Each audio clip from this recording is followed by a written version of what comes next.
Time now for the news review of this bulletin.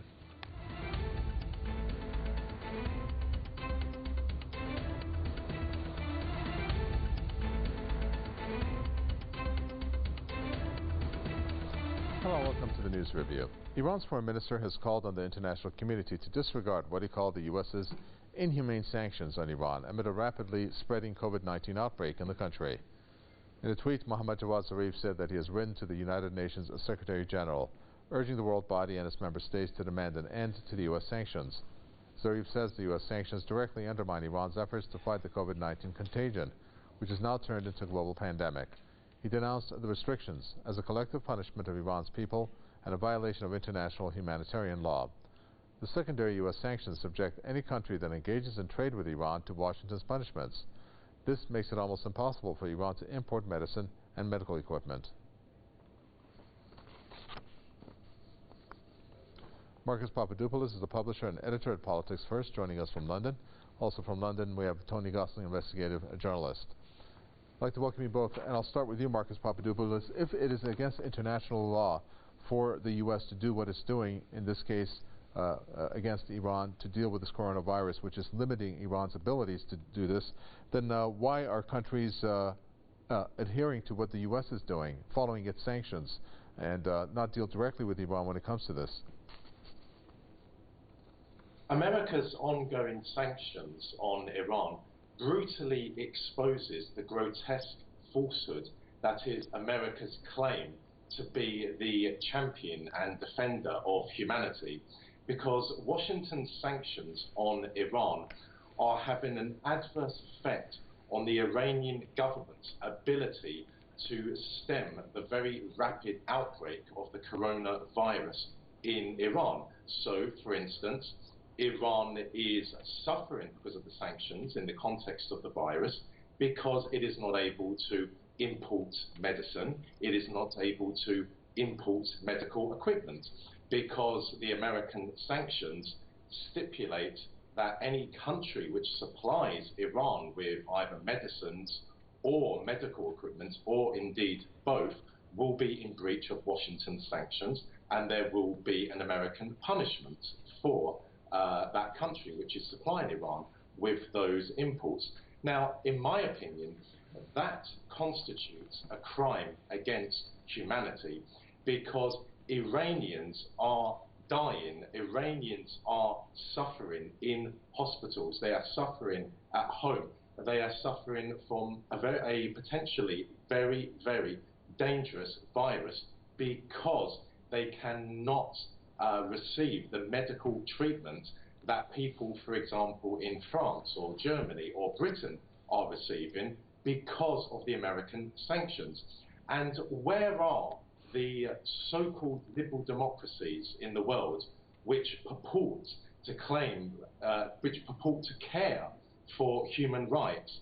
Because they are not criticizing America's ongoing sanctions on Iran.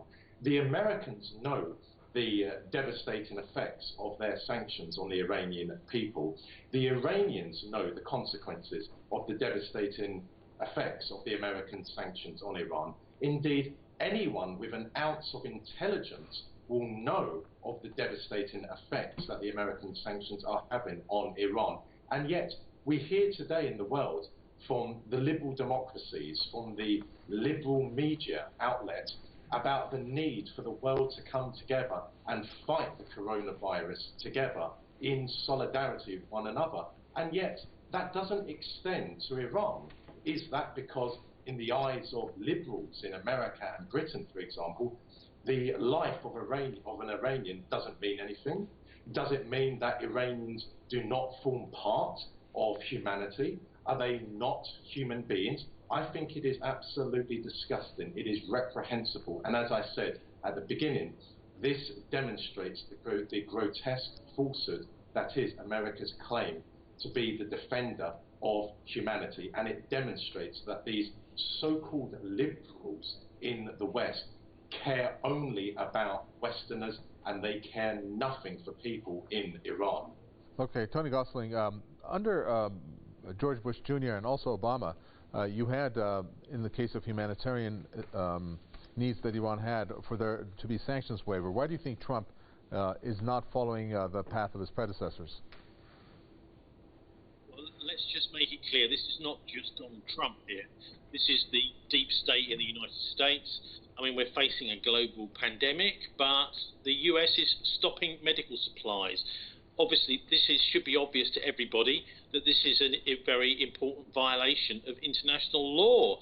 Any country that helps Iran with medical supplies also is being blacklisted by the United States and punished by the United States economically. Withdrawal of, for example, export licenses. So what's happening is a collective punishment of the innocent people of Iran by the United States. This is really a terrible black mark and, of course, a crime, an international war crime by the United States. One also might suggest that there is an element of bioeconomic warfare here, because we've had several individuals, both in Iran and in China, suggesting that this may be a bioweapon that's being used. Of course, we've seen both the two main so-called enemies of the United States, China and Iran, in the top 4 countries that have been hit by the coronavirus. So there are obvious people are obviously suspecting that there is some sort of ulterior motive, because economic warfare is just as powerful as real warfare. What you can do is kill a country's population, as we're seeing at the moment with the continued sanctions against Iran. Medical sanctions. China, South Korea, Italy and Iran are the main countries that have been hit by it. 2 of them happen to be enemies of the US. But I'd also say that 26,000 or so people every month die of starvation. We don't see such a massive reaction, travel bans, in order to make sure those people don't die of starvation, to deliver food to them.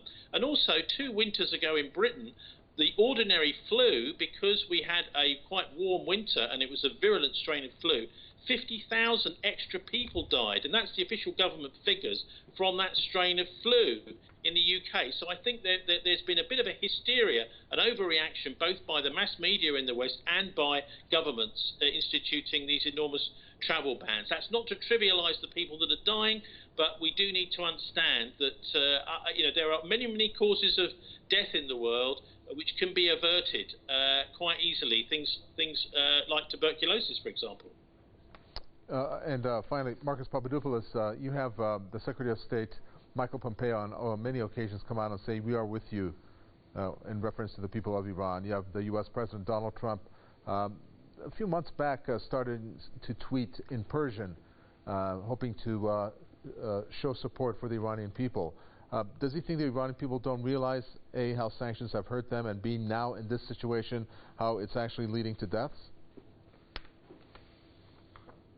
Well, of course, Mike Pompeo, his predecessors, and this applies also to current American president and his predecessors, are compulsive liars. They are pathological liars. What they say in public is simply propaganda. It is simply for public consumption.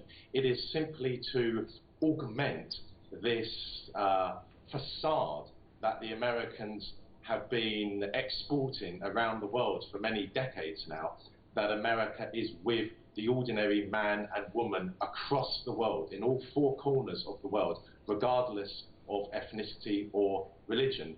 In reality, however, the Americans have a very, very violent approach to a country and a people who do not bow down to the diktats of Washington. In the case of Iran, that takes the form of economic sanctions, which even before the outbreak of the coronavirus in Iran constituted a crime against humanity, was a breach of international law, because Iranians have died because of the sanctions which prevent Iran from importing medicine and medical equipment.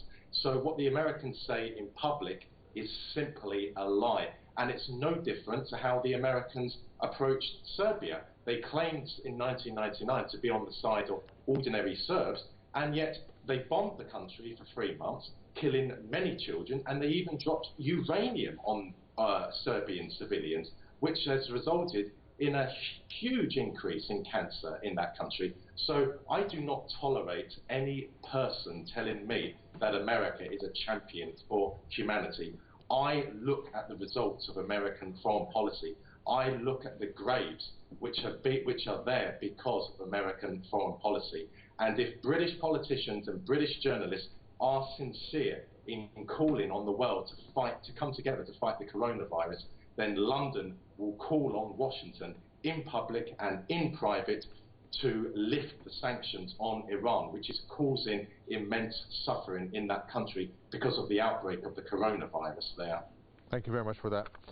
Marcus Papadopoulos, publisher and editor at Politics First, and thank you, Tony Gosling, investigative journalist.